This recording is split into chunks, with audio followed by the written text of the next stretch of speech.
Diane is the founder and owner of Wild Horse Rescue out in Webster, Florida. We can see that beautiful horse in the background. There's Diane. It looks amazing out there. And that's Tonka, right? Yes, it is. That's Tatanka. He is a Mustang. Tatanka. Yep. He's a Mustang from Wyoming, from an area called the Salt Wells Herd Management Area.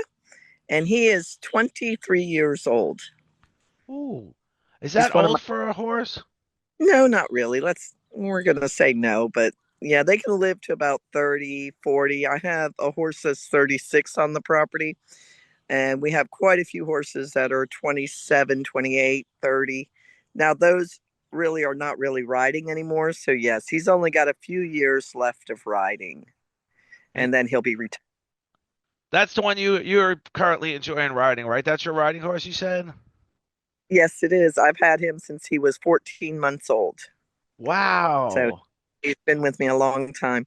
And he's from the Wyoming herd area. It's called the checkerboard area. And that's where you have salt wells, adobe, and two other management areas that are like in four corners. And the middle of that area is 50 miles wide, 150 miles long, 1 acre plots of land that were sold for the railroad company back in the day when the railroads were going across America. That is cattlemen's land. Ever since the 1940s, most of that checkerboard was bought by our cattle people, and they don't want our horses crossing their land. So there's a big debate right now about zeroing out some of those herds because the cattlemen don't want the horses going from Adobe to Salt Wells or to Divide Basin. There's four herd management areas there that at one time used to be free roaming land. So that's actually one of the problems they're working on right now. There's a big debate on that. So when you say zeroing out, what is zero? I mean, I have a feeling what That it means means, but that means that means the Bureau of Land Management will go and round up every single horse in that region, and it'll no longer be a herd management area. It'll become a AML, which is there'll be no animals on it. It'll still oh, be Bureau of Land Management land. It just will not allow horses on it. And and that's a shame because a lot of these horses, you have the curlies, which is a unique breed of horse. A lot of the horses in this region are actually from World War I when they let loose a lot of the military horses out into the wild herds. Because you got to figure back in the 1900s after World War I, there wasn't all these highways. You didn't have fencing. You still had uh, where cattlemen roamed their cattle down to summer area and winter grounds. And so the animals could just travel. Now, today, of course, we have highways and cities and towns, and everything is fenced. So, this herd management area has been there for hundreds of years, the Mustangs, but then also was introduced some of the military stock. So, you have some standard bred mixed in with these Mustangs then of if that that, I'm sorry, go ahead. of that herd management area. Yeah. And then if, go ahead, Diane, I'm sorry. Oh, that's okay. So the horses all over the United States, we have 10 western states that have the wild horses on them.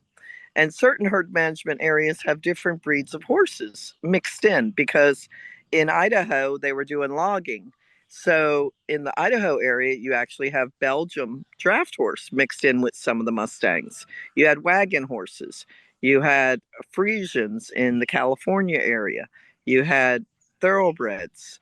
You have all these different breeds of Mustangs that have, when we do DNA on these horses, it's pretty unique because you have Spanish blood, you have uh what was that like Fox Walker horses, Tennessee Walkers. You have all these different breeds in these horses. They're just big mutts out there, which is wonderful. Yeah. So if this comes down to it, if they have to clear this land, if they say they have to clear this land, if they have to suddenly they have this issue with the horses, just like you said, it's fenced, there's roads, there's what happens to the horses? Is there enough rescues in the air? Is it like I know you were just traveling to Cocoa Beach the other day and that was a full day event. I mean, what would it take to get out to Wyoming and be a part of the Okay, no, rescue. it doesn't work that way, unfortunately. These belong to our U.S. government, to the Bureau of Land Management. They are overseers of the American wild horses on all 10 Western states. So they have the say so what happens. So when they zero out those horses, ever since 2004, Senator Burns passed a bill that a lot of people didn't know that was getting passed. And that bill said that the government has the right to sell the horses. So the horses can be sold. When those horses are sold for $1, $10, or $25, most of those horses are sold for slaughter. Now, they don't sell them across the border for slaughter, they sell them to people that do that because the Bureau does not take and send them to Mexico or Canada, but they do allow people that are slaughter buyers to purchase those horses. So, right now, our American wild horses are going to become extinct. We are on the bridge of becoming extinct. For some reason, the Bureau of Land Management thinks that there should only be 27,000 wild horses completely on all 10 Western states. So right now we have about 80,000 of them in holding pens since the '04 change. They said, let's round them up and let's put them in holding facilities and we'll feed them in holding facilities, or we will take the horses and let the cattle people lease the land for their cows, and we'll pay the cattle people a fee to put the horses on their land. So that's called long-term holding facilities, and it like the Pioneer Woman has one. She has, I think, 500 Mustangs running on her land. She makes about $1 million a year. She's a 5-year contract, so you get $5 million for having Mustangs on your land, while your cattle get to go on Bureau land.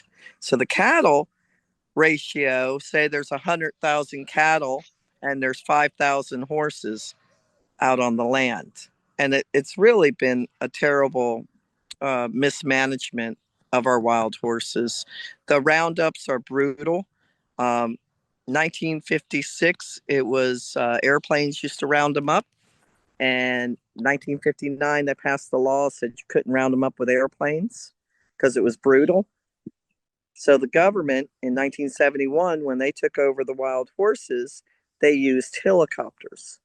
And helicopters can be used humanely if you slow it down. But if you run the horses 5 miles at fast gallops over hot temperatures or cold temperatures, it's very damaging to them. So the Bureau of Land Management's Adopt a Horse program was set up, wonderful idea, but it's kind of varied from that. I've been involved for 34 years. And I used to get Mustangs 6 weeks from the range, which was wonderful. You got the horses in, just like Tatanka back here. When he came in, he was from that old group of horses, and they had the wisdom of the range because they had the older horses out there, and the roundups weren't so massive. Today, the roundups are so massive that they're constantly rounding them up, and then they're taking the older horses off the range. They're also taking the babies from their mothers, and then they're mixing horses and putting them back out in these herd management areas. There's other organizations that are trying to encourage birth control that is reversible on some of the mares to try to slow down the birth rate. And they could do that. That would help a little bit. But the biggest thing would be stop massive roundup, leave the older horses out on the range. Also, leave the mares with their babies for the first 2 years because it's really important that a colt or filly is taught by its mother and its herd. There's social skills that are really important in these horses, just like humans have. And it does make a difference on the wild horses, how to handle with them. Today, I find some of the wild horses a lot harder to work with because they don't have the confidence that their herd would have taught them. They also don't have boundaries. A herd teaches them to stay within a parameter of boundaries. So they get corrected. They also get nurtured. They get to play with their herd mates. And when you take them too young and put babies with babies and then adopt them out, they don't get that. Just like puppies. If you take a puppy too young, they want puppies to stay with their puppy mates until they're 8 weeks, 12 weeks, so that the puppies can have good social skills. Is there any hope of a solution other than what, it Yeah, seems to me there like, is. There yeah, is. There's lots of hope if they would just listen to the people that really know. Like, for instance, right now, they're wanting to go into Wyoming and they say that there's all these Mustangs they're going to round up. They're going to round up, you know, 18,000 Mustangs. Okay, in 22 to 23, we had some really horrible winters out in Wyoming. I don't know if you remember. They lost a lot of the pronghorns. It was a horrible snow, really deep, really cold, and Wyoming gets super windy. I mean, they could have 100-mile-an-hour winds in the snow time. They have 60-mile-an-hour winds in the regular time. So a lot of the horses disappeared. There are people like Carol Walker. She has a podcast about wild horses, and she's hands on. She's out there. She's out monitoring the wild horses. Laura Lee is another one. There are these people that photograph them and monitor them. And the wild horses, there's not as many as what they're claiming that are out there. So we do need to have an investigation of the Bureau of Land Management on who is counting the horses. How are they counting the horses? How do they know what herd management areas are? How many horses are there versus cattle? We're the taxpayers. We want to see the horses on the land. They deserve to be on the land. If you're going to put 100,000 cows and you only have 5,000 horses, how is it that the horses are ruining the land? Well, they say, oh, the cows are only there 5 months of the year. Yeah, the cows are there for the whole entire spring and summer, and the horses are out there when it's covered in snow in the winter. So, how is the horses ruining the land? So, money, unfortunately, makes rules and laws. These horses deserve to be in North America. The horse originated in North America and then it went over the Bering Straits. A lot of people don't realize that at one time we had a 100-mile wide land strip that went from Alaska to Russia, and people traded over that land. The Native American Indians of Northern America and Canada traded with China horses back in the day. They traded the Appaloosa horse, which I have an Appaloosa here, but she walked away. Smoochie is an Oregon Appaloosa. She comes from that lineage of the Nez Perce Native American people here in North America, crossbred Appaloosas. And they showed Lewis and Clark in the 1700s how they had been castrating and crossbreeding what they wanted to get that spotted, beautiful Appaloosa color. And then China, they traded with China, and China had the spotted horses. So if you look at old uh, drawings and stuff about China, you'll see the Appaloosa horses there. So horses never really left North America. So if horses are a species like the buffalo, the wolf, the badger, all those North American animals, then they deserve to be protected. If they were a protective animal, they would be on the endangered list right now with how many are in the wild. The holding pens, they castrate everything. So there's no breeding, of course, going on in the holding pens. Another problem was the incentive program, I believe it was 2017. They came up with first time adopters get $1,000 to adopt a horse for $125. Um, you can go on any of these auction houses in Texas, Louisiana, along the border, and it's full of Mustangs that are turned in after the people got their $1,000. So I had three of them come in here a year and a half ago. They had been titled 1 week from the government's title program, and the people received their money and they dropped off the horses and sold them at auction. and receive money for them. So right now, that's a big problem, and that needs to be reversed. That money that they're given to people could turn around into training these horses. They're very successful in the prison programs with training Mustangs. You have Wyoming, uh, Riverton Prison. You have Hutchinson in Kansas. Colorado's, I don't think is running. You have a Nevada one. They have some very excellent prison programs working with the American Mustang. Those prisoners train those horses for Border Patrol, is all Mustang now. Also, our police is using Mustang.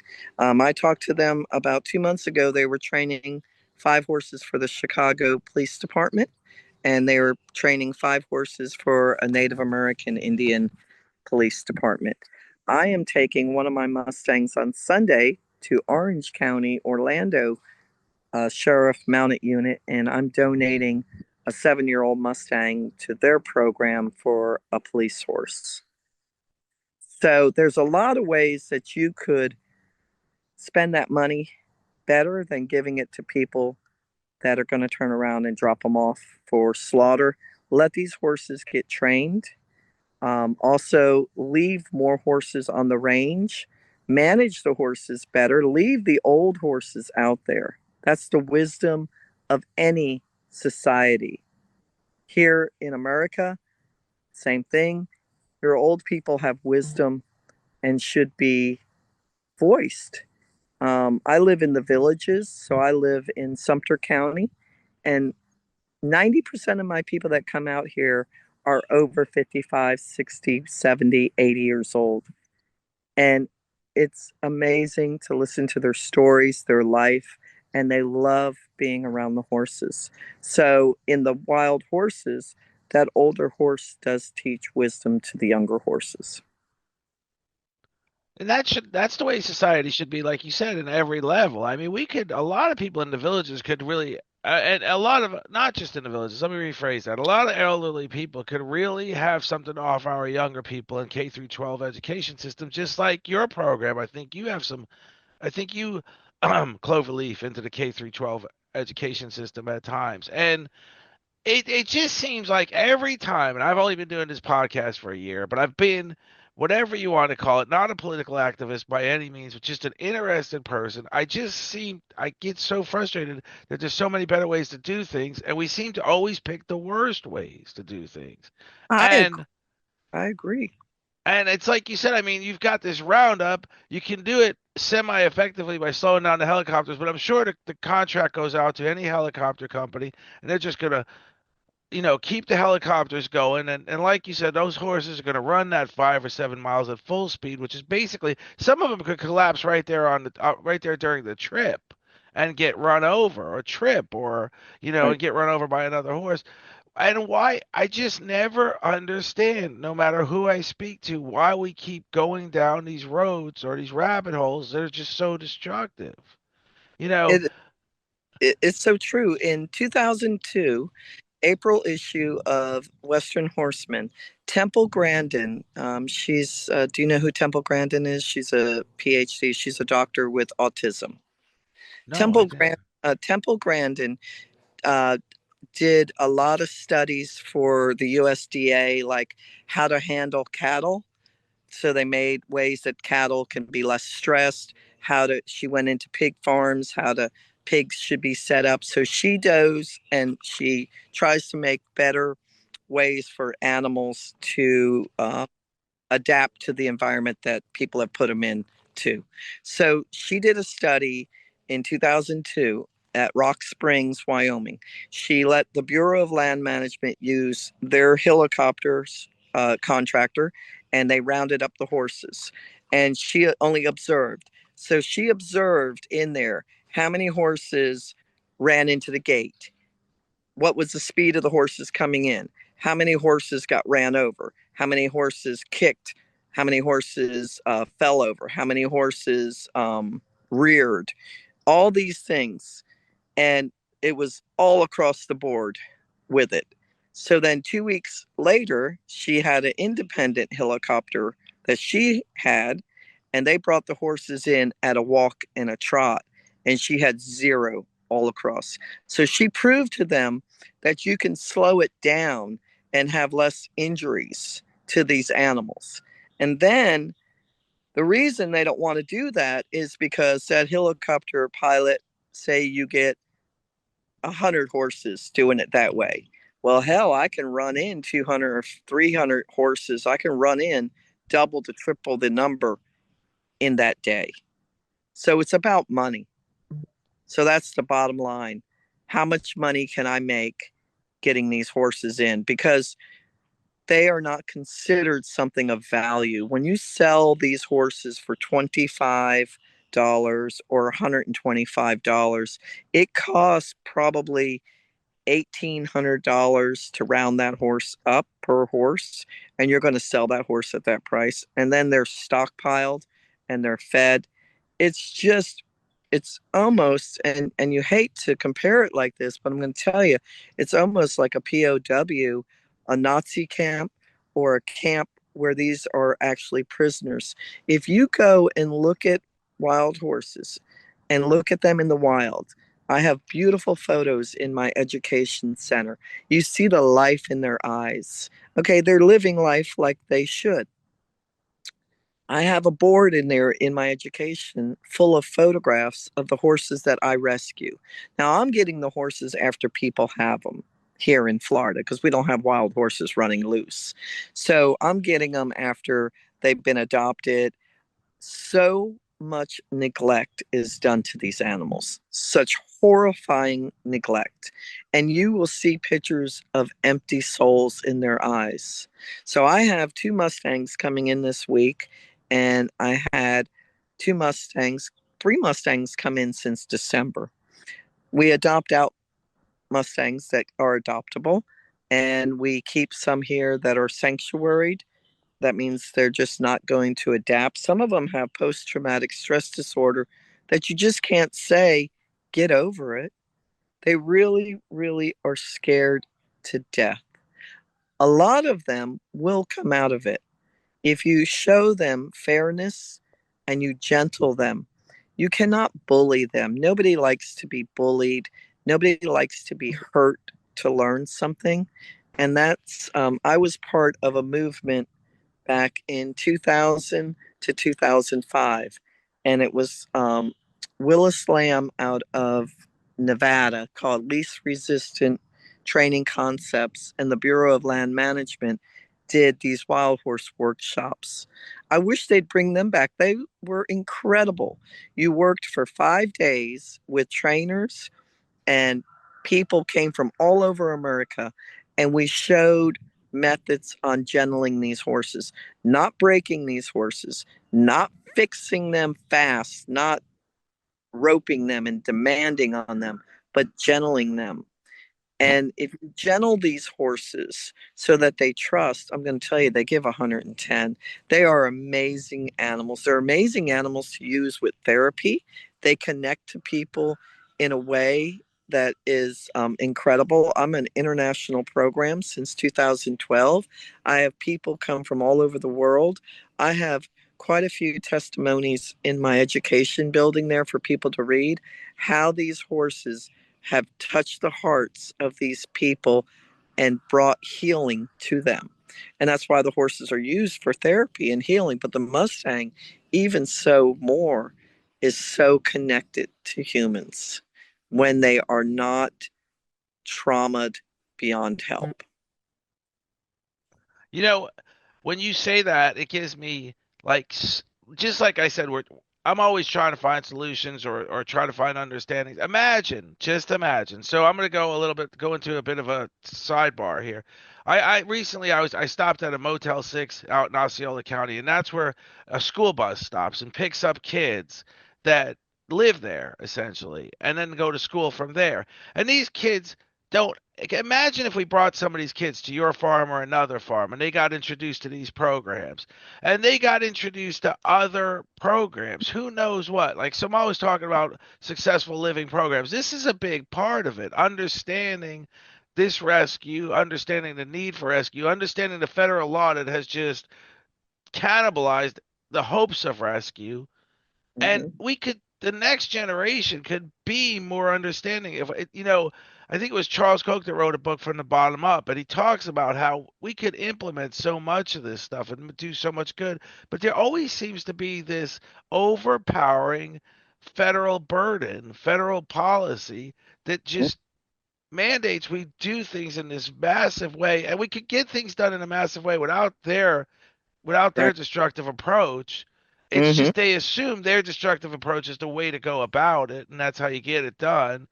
Right. And I, it's just, I know these horses are suffering. I go to the rescues for dogs, and I see 100 dogs I want to adopt, Mm-hmm. and they don't even have funding for food. I mean, you bring them food and blank. I bring them food and blankets when I have it, and I just don't understand where our priorities are anymore. It's like you said, I understand the gentrification in Wyoming. There's fences, there's roads, there's now shopping centers, probably for all I know. And so suddenly these horses, imagine if a horse were to walk through a Walmart parking lot, it would be an issue, right? But it's not that big an issue. It can be resolved in an effective way. But the way they choose to resolve it is just horrifying. I agree. We do the reading program with first grade with Orange County deputies. That's where I was yesterday. For the month of February, every Tuesday and Thursday of that month, we go to the deputies' farm over on East Orlando, and the schools come to us. It is such a wonderful program. They're first graders. Okay, I bring a pony. His name is Robert for this go around because the book that we're using is Robert the Rose Horse, which is a Dr. Seuss book about a horse that becomes a police officer. And so his name is really Tonk, but whatever book we're using, he becomes that character. And it is so good for these children to be exposed to kindness, taking care of animals, learning to trust and believe in our deputies, our sheriff. They volunteer their time. They go to the school with their horse first, and then the kids come there, and we have five areas that the kids go in rotation. You break up per class, and you have a table that shows about feeding horses. So the kids can feel the hay and the grain and the salt lick and the stuff that the deputies feed their horses. And then the next table is grooming. The next table is farrier. And the next table is the tack, the bridle, the saddle, the girth. And then I'm the last place, and I have the little pony there, and the kids get to pet the pony and feel his mane and his body and his tail. And I bring a horsehair brush that's made out of mane. You should see those kids love feeling the horsehair brush. They touch it and their eyes just lighten up. Our schools should have where these kids are doing gardening. I wish we had the seniors able to go over there and read to the kids. They had where the drag queens were reading to the kids. Um, and I'm not picking on drag queens or anybody. I'm just saying they had them coming to read to the children.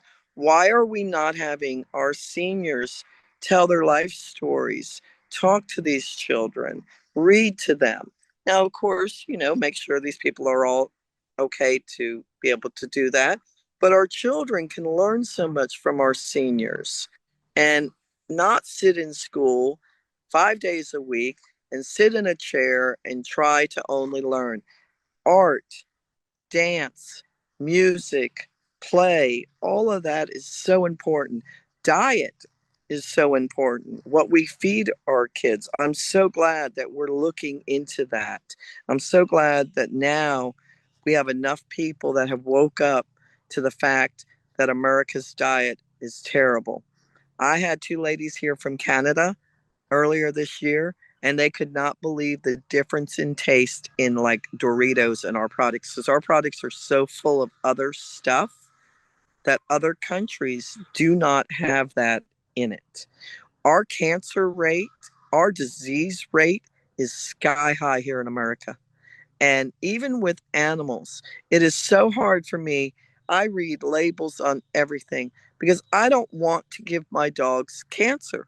I have 20 dogs here at our rescue right currently. We have 50 horses. I read what's in products for them. I read what's in products for me. I will not take anything now with the dyes in it. I can hardly buy my grandkids candy. Okay, I can't buy them any kind of like chewable candy because everything is full of dyes. So, yes, our whole way of living, the way we treat our animals and the way you treat your elderly says a lot about a society. And I'm going to tell you, these dogs, I've got three of them here. I don't know if you can see. Look, They're adorable. I got three of them hovered around me, and here comes another one. So, and these dogs are all rescue dogs that came in, and it's like a dog park out here every day for them.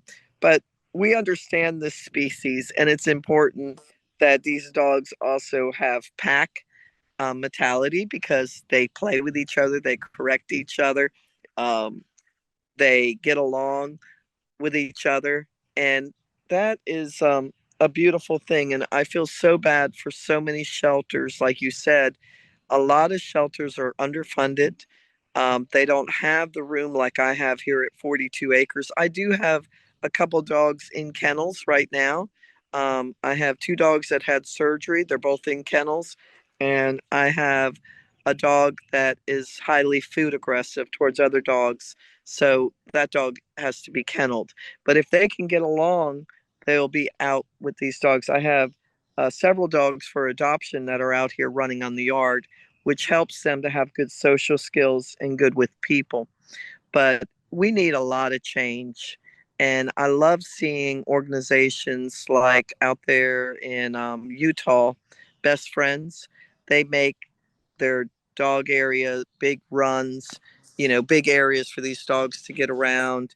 Um, Orange County in Orlando is, I think they get like 60 dogs a day. Do you know how heartbreaking that is?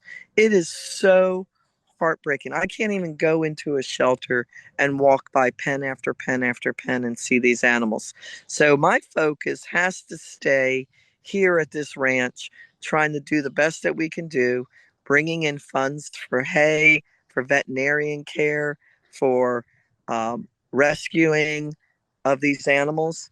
And I have to stay focused on that because you could really become so weighed down if you run around trying to do everything. I would love to talk more at Washington, D.C. I would love to talk more about the wild horses and bring it to people's attention. But this center does take up my time. And then we do other stuff like the reading program, the international program. We have groups come out here tomorrow night, Saturday night. We have wild horses, wild women, and wine. So that's a I saw that on your fundraiser. website. Um, that I came up with that event when we moved here to the villages. I said, "Oh, come on, we got to do something like this." So men, of course, are invited. It's not just women. It just sounds cooler that way. And that's a 3 hour event. So we do that to try to bring funds in because I am. My father was a World War II veteran. I was raised in the 60s and the 70s as a kid. Okay, you made do with what you had. You made it work. You reuse things. You don't waste. And that's how I was brought up from my father. And so it's hard for me. I don't want to beg for money. I'm not going to tell you that if you don't give me money, this dog right here, we're not going to get him his surgery. We'll get him his surgery. We might have to skimp here and there. We might have, I drive a 2000, my truck's over there. It's an F-350 2000. It's got almost 400,000 miles on it. Do I need a new truck? Yeah, I do. Am I going to worry about it today? No. We keep it maintained, we keep it running. When one day, God giving, bless us, we'll get another vehicle. But for right now, that truck, we keep it running. So my money has to be stretched on what we do here at the center. Foremost is the care of these animals is the first priority. And then we got other stuff. I've got tractors, I've got trailers, I've got stuff that we have to maintain. So we try to do fundraisers. We also, matching funds help us greatly. So somebody that might work at Walmart or at a credit union. Sometimes they do matching funds. So that person gives $20 and they give $20. That helps.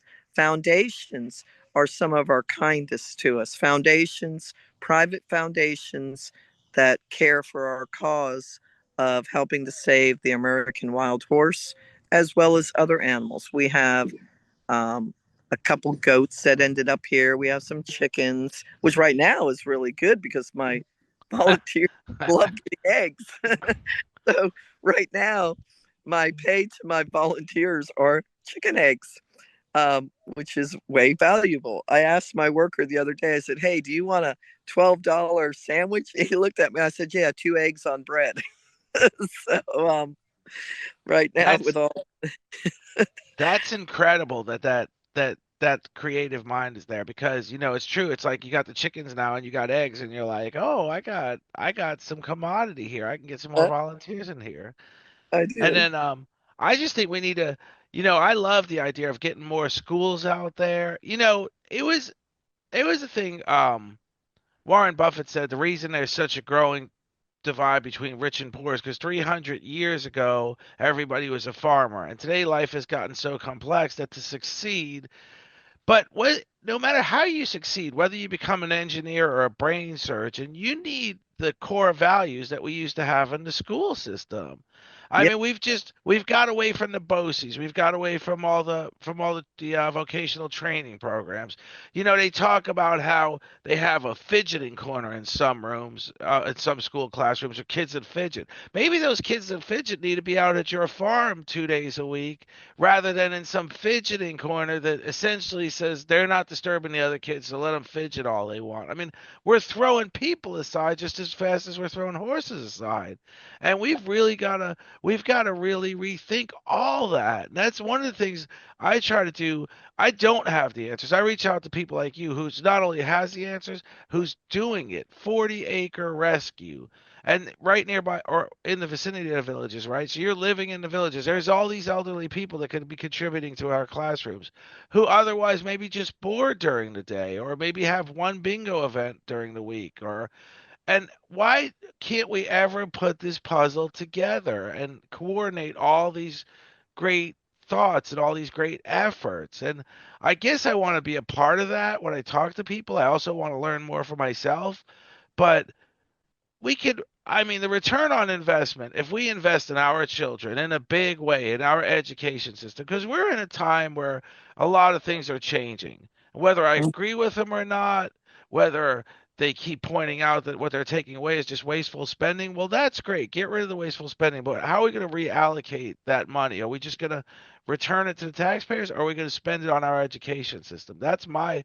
biggest focus. And if we spent it on the education system, how would we get these programs expanded your way and other ways like this? Right. Absolutely. Because I'll tell you what, it's not all about testing. Okay. These schools have just focused so much on testing, testing, testing, study and testing, making these kids just flooded with that. Teaching people hands on, outside, other things is where it's at. Children in some countries don't even get graded to the age the fourth grade. Okay, children in first, second, and third grade should be learning a lot of other skills. Unfortunately, so many families are, you know, one parent or both parents having to work, or it's really sad because the family unit is no longer what it was at one time. At one time, I was raised with my grandfather living with us. Okay, my grandmother had already passed. And the reason is that you took in your elderly and they stayed and they were part of the family. I wanted to create many years ago, I was trying to get 600 acres back in 2014 and I didn't. I tried to get 300 acres in 2019 and I didn't. So I ended up with 42 acres. I feel blessed, but it wasn't my exact plan.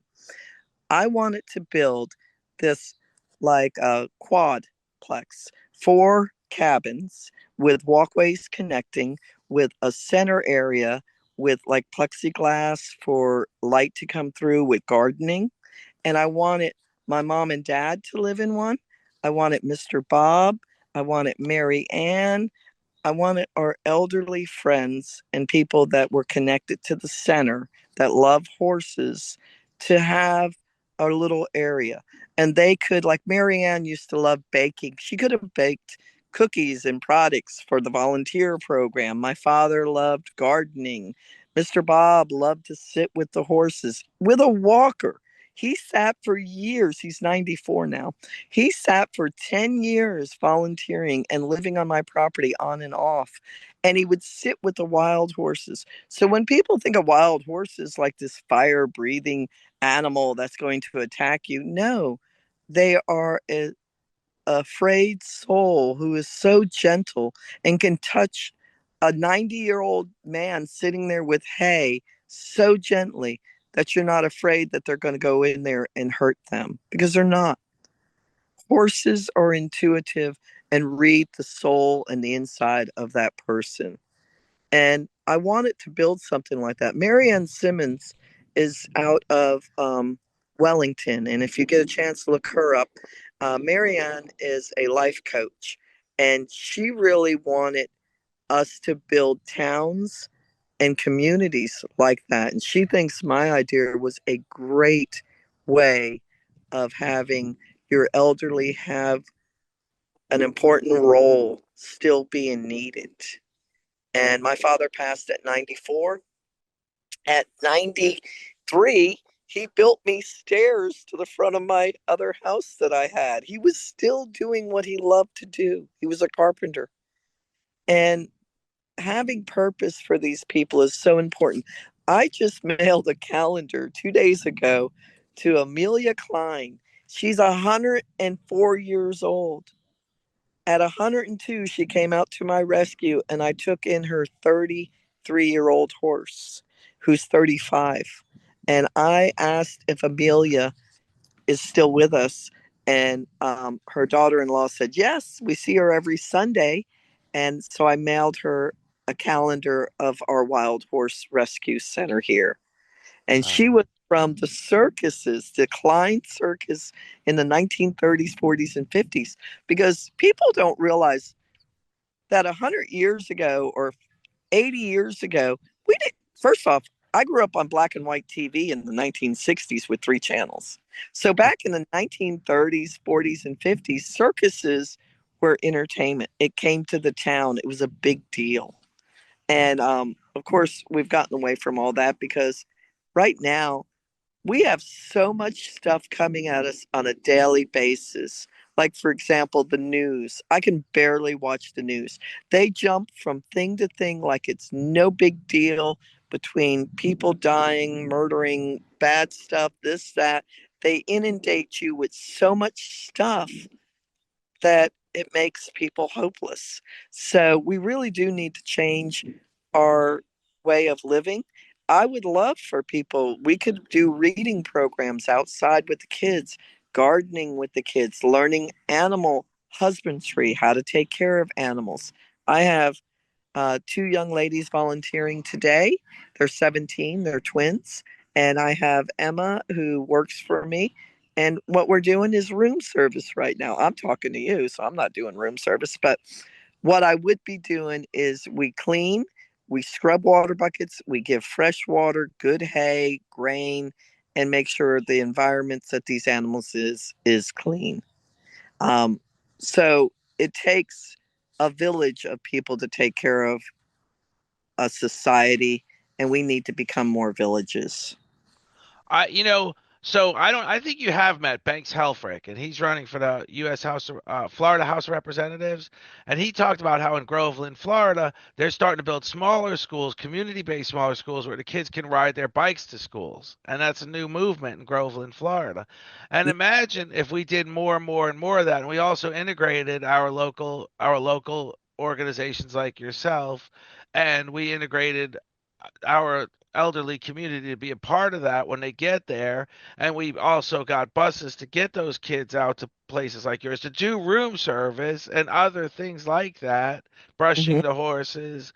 Or, I mean, we need to get back to basics. We need, Mm, it's like you said, we're teaching to test. That's the incentive. You teach the kid to do well on the test. The kid does well on the test, and the schools get more money inadvertently. Somehow, we are teaching kids to test. The tests are based on biology, based on reading. We need life skills. We need to get back to basics. And I always say one of the things we need to do is not only teach kids to be, if a kid just doesn't have it, if he's not going to be an engineer, if he's going to be a plumber, you can make a great living doing that. And yeah, also, how do you invest that great living? How do you make it? How do you make your money grow? There's a book, Rich Dad Poor Dad, where he talks about there's making money and there's making money working for money and making money work for you. Kids yep, need to understand both things. yes, And absolutely. and Um, when I went to school, we had shop class. We had auto class in Titusville at Titusville High. When I went to school, I took shop class, learning how, they kept it pretty limited on what you were working with, but still learning some skills. We need to have people having common sense. That's another thing. I see my program used to be 16 and up, and then it went and I went to 18 because actually it was just because I had a lot of 16-year-olds smoking when their application said they didn't smoke cigarettes. So I couldn't keep control of that. So I said, okay, just be 18. So then I was 18 and up. But then I started having a lot of young people because that's right out of high school. And our societies around the world are even changing, where they would be having click like atmosphere within the group, like the French not liking the German, and we don't like how that person talks. They're from Switzerland and they got a weird voice. And so I ran into that. So I am 21 and up now. So you have to be 21 to internationally come to my program because you're coming here to give of yourself to help animals. That's the primary reason you're here. It's not to learn English. Heaven forbid you learn English from me. I cuss like a pirate. You definitely don't want to learn English from me. I do try to curb that, but you're here to help these animals. And that's what's the beautiful thing about moving here to the villages in Sumter County. I'm at the very end of Sumter County. Um, is that I have the people that come here want to give to make these animals' lives better. We have a little pony named Crystal that was scared to death when she came in with her daughter Topaz. And so, Crystal, the volunteers can now brush on her, take her out, walk her around for grass, and just spend time with her like a friend would. And it's been a long journey for Crystal because she was just so afraid of trusting. And trust takes time with some. And that's the same thing that we're running into with people, our kids. I have some testimonials there inside the education building of some of those women that I mentioned earlier, how we changed people's hearts. I have some very, very severely depressed young people from around the world coming here that are beautiful young people with their whole future, but they're empty inside. And we're living in a society that has everything. Okay. My father talked about an ice box because in 1925, you had a box that had ice in it. And that's where you put your milk that came on a wagon and delivered to you. My father always called the refrigerator an ice box, which was all his life. So in 100 years, we're not, that was 1925. We are 2025. In 100 years, look at how rapidly changed our society has become. Is it for the better? Some things, but not everything. Holistic care. I took a horse, we did acupuncture the other day. He's on herbs. Go back to what God gave us here on this planet. He gave us stuff. I know that for every plant that's poisonous here in this yard, there's an antidote near it. That's just how it is. You have antidotes where you have poisonous stuff. For poisonous snakes, for example, because I came from Lake Harney over in Volusia County, Mims area, and we had pygmy rattlers. So many because we were on the St. John's Basin. that we live caught them, 45 of them, I believe, and we had a snake handler come and get them because I didn't think it was fair to kill them. We moved into their property. I had 38 acres there on the St. Johns River, and I came in and cleared their property, and the snakes lived there. So we would relocate the snakes. And the thing about poisonous snakes, there is another snake that looks like them. And I don't know if you realize that. And I had to teach all my volunteers about snakes because I don't want to kill friendlies. Like a water moccasin has the, oh, what is that snake? The snake looks just like him. You have the king snake, looks like the coral snake. Um, you have snakes that look like each other. The bandit water snake looks like a water moccasin. The difference is it's not poisonous. But it camouflages itself like that. So there's so much to learn to coexist with nature. And that's something that comes back to my wild horses. Our wild horses out in the wild, I want you to know that they have one stomach. They do not have a four stomach basin like a cow. And even your goats and sheep are different in their gut. A horse eats stuff and he travels around and he spreads the seeds. So horses actually help to keep a healthy range out there. Spot had to come sit back up on my lap. Uh, so I had a book written in 2012 that was about a Mustang that I had named Romeo, and it was called Mustang Seeds. And the reason was because the horses, whether they get on the fetlocks of the horses while they're walking through, they help germinate the range. So they are not decimating the range. Just like bringing the wolves back to Yellowstone brought back healthy water areas because no longer did animals stay at the water areas. So they came and got their water and they left. When animals stay and live at a water basin, they eat all the plants that are there and they change the water uh, land that's around it. So your wild horses don't stay at water because water areas can have wolves and mountain lions. Other animals drink water. So the wild horse travels on the average 25 to 50 miles a day that he will go grazing. He will go get water. He'll go out grazing again. Horses graze about 18 hours a day. So majority of their time is grazing. A horse has his eyes on the side of his head, like your prey. They're called prey animals. So your rabbit, your sheep, your cow, animals like that. And the way they see is they see independently on their left and independently on their right. When they put their head down to eat, if they move around like this with their head, they see 360 around them. And that's a prey animal. A predator, like humans, are considered predators. Wolf, owls, any animal that has its eyes in the center of the face, we see 180, like that. We see out of our peripheral in front of us. So we look at stuff, we hunt it, and we go get it. A horse and a deer, their first instinct is to run from trouble. And then they'll turn and look and see if the trouble's following them. Did they really need to run or do they need to keep running? And I mean, I know people know deer. You'll see that with deer. Horses are the same way. They're going to run and then they're going to turn around and they're going to look. And so, anyhow, that's the difference between horses and humans. So No, it's that's amazing. really interesting because I love this kind of stuff. Learning about, I love learning about animals, all sorts of animals, horses. I want to come out to the farm too and check it out.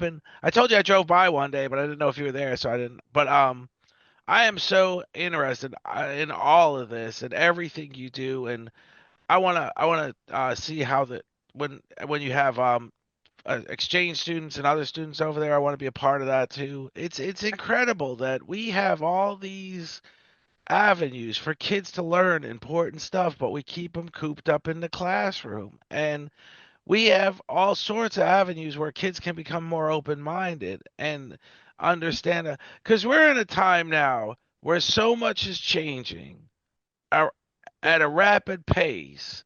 Like you said, I mean, from where we started, I can't even imagine when we talk about Wyoming and that particular challenge we're having with clearing those areas, how they're going to expedite clearing those areas. And I'm not getting political when I say that, but there's going to Mhm. be an understanding that, oh, we've just taken too long to get this job done, and let's just move it along.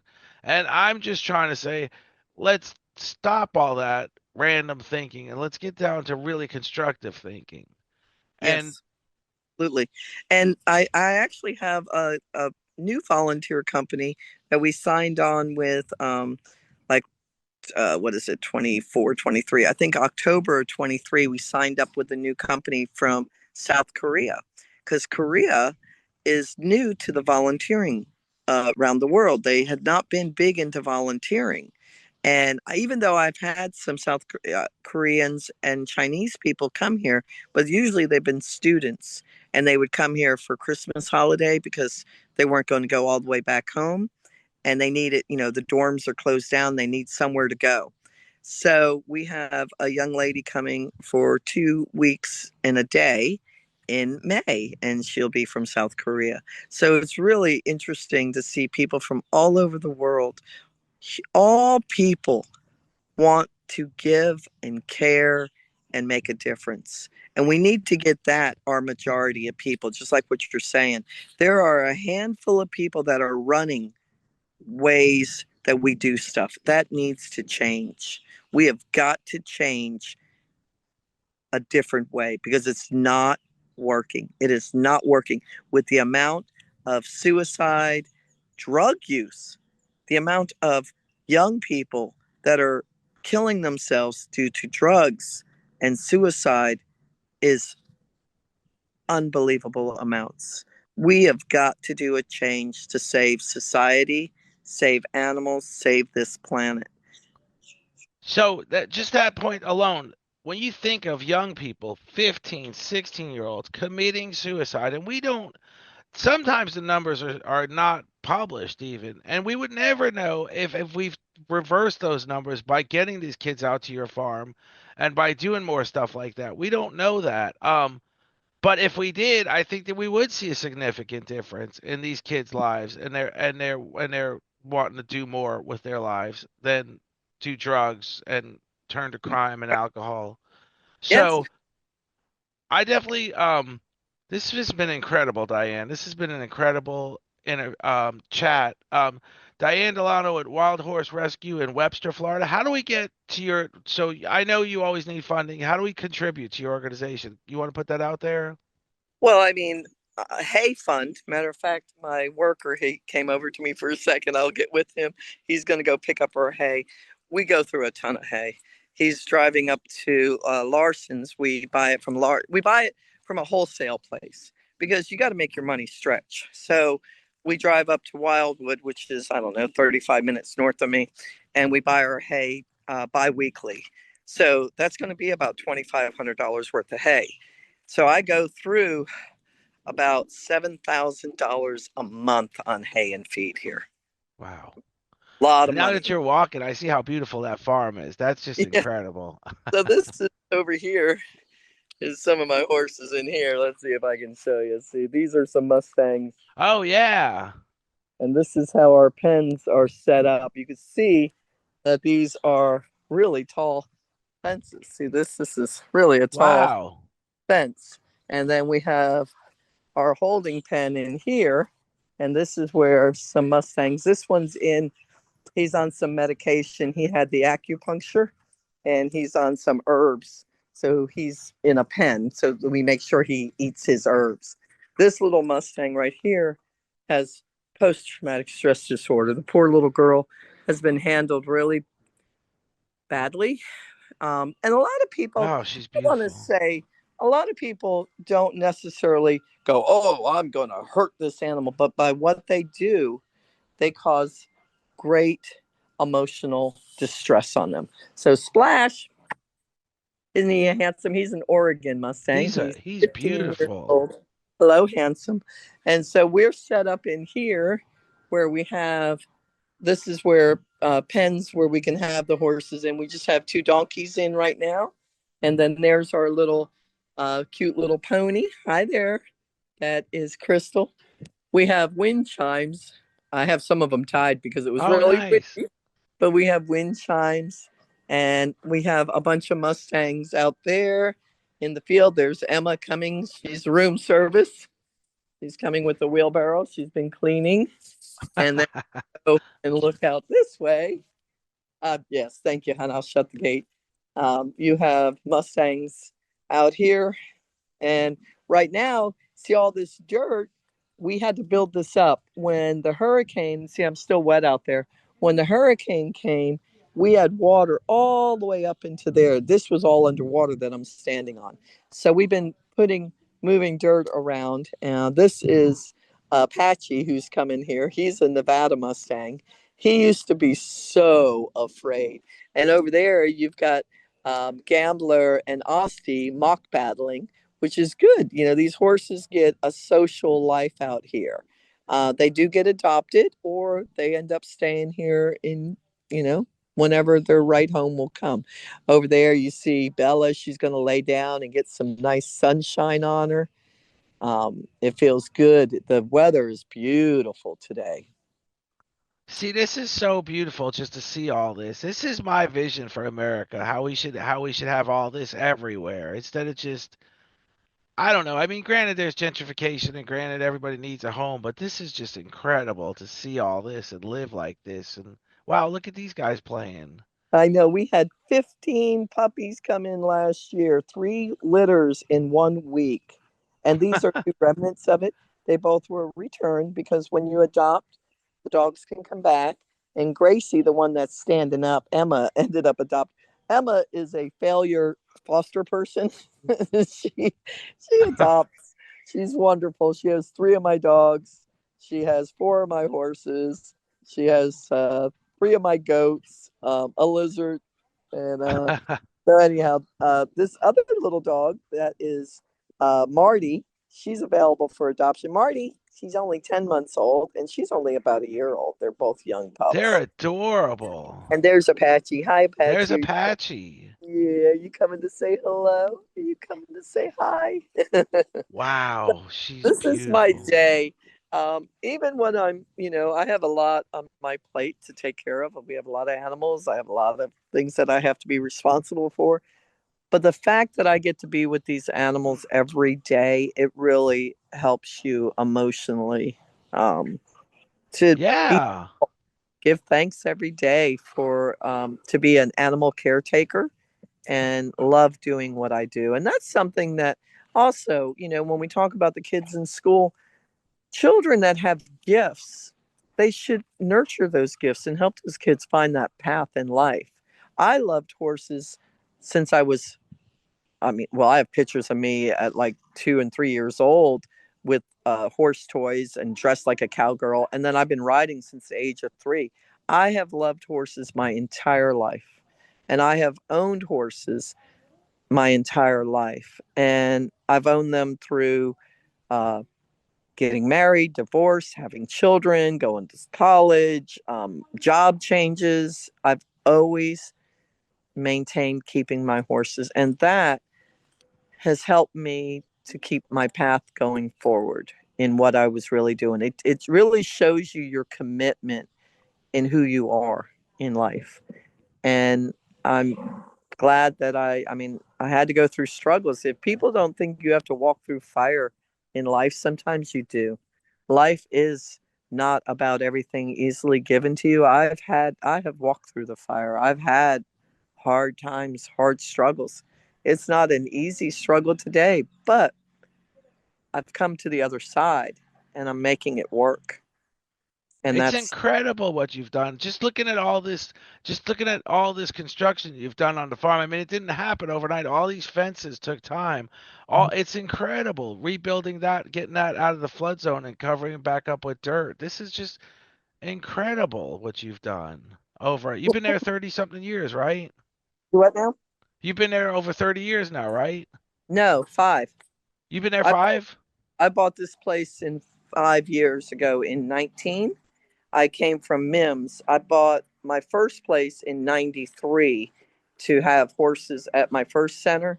And then I sold, well, I still own that property actually. It's 2 acres over in Mims. And then I bought another place in 2014 that was 34 acres. And then I bought this place. I sold that place and bought this in 19. So all this change that you see here wasn't here. Okay, the barn was here. This barn was built in 2000, but it didn't have that bridge. It didn't have that closed in room. It didn't have the feed wall. It didn't have the tack room. It didn't have the Wow. fences. It didn't have the buildings. It didn't have, matter of fact, those windows are from my old mobile home on my first property. I had those That's windows. incredible. That's back to my dad's roots to reuse. This is our tack room, our saddles.